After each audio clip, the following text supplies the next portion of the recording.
My name is David Swanson, and I grew up here in the Twin Cities. I'm 53 years old, and I grew up with cystic fibrosis. And growing up with CF, as it's called, unlimited hospital stays, I can't remember them all, and they were generally 2 to 3 weeks long, a lot of IV antibiotics, a lot of medications, and with CF, it's very important to have mega calories into your body, as many as possible in a day's time. And my rule of thumb nowadays is 5K a day. That's what I try to put in, is 5,000 calories a day, just to barely put some weight on. So in about a month, I might put on about 3 pounds. Doesn't go well when I was married, and my wife would, I'd sleep in too long, about 9 hours, and I'd lose 4 pounds, and my wife would say, "It took me 6 months to lose 2 pounds.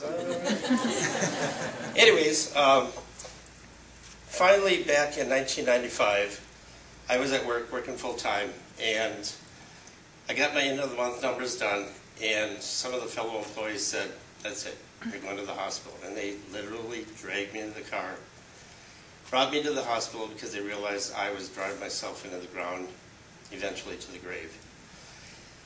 I went through what's called a workup for transplant, and they make sure that they find out who the perfect fit's going to be for you. I obviously needed both lungs.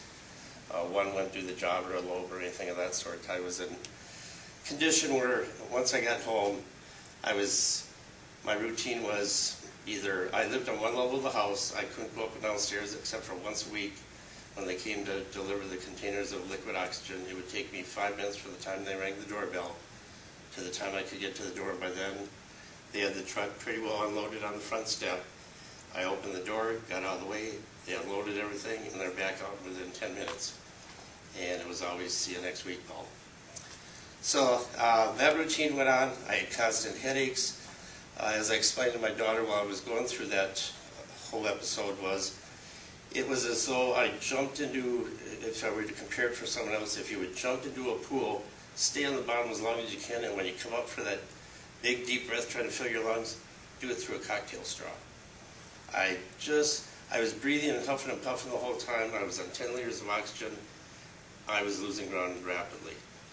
And I was doing what my doctor called, or what he invented actually, were vest treatments for bronchial drainage replacement, and doing aerosols, constantly eating, and just always exhausted, worn out, and feeling pretty crappy.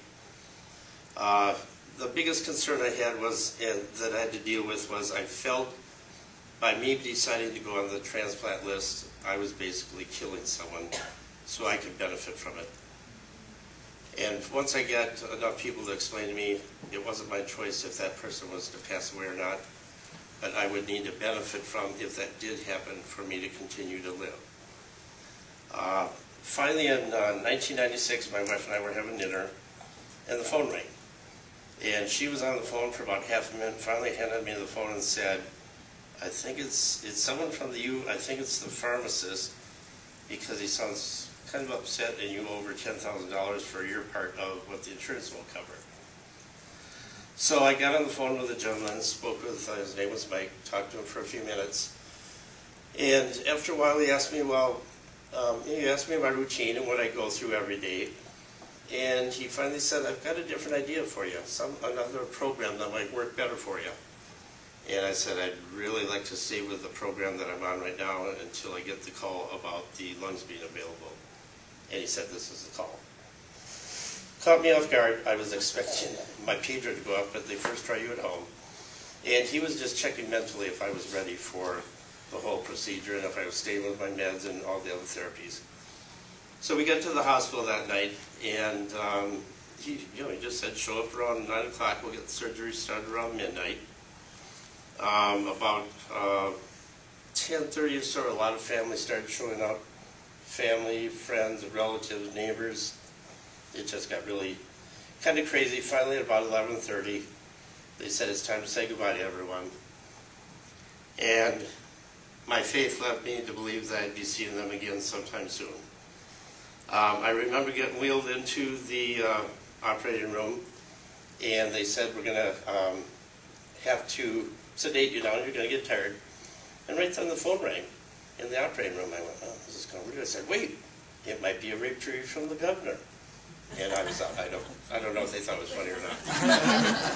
So it wound up that the surgery went well, and eventually through letters back and forth, got to meet the donor family.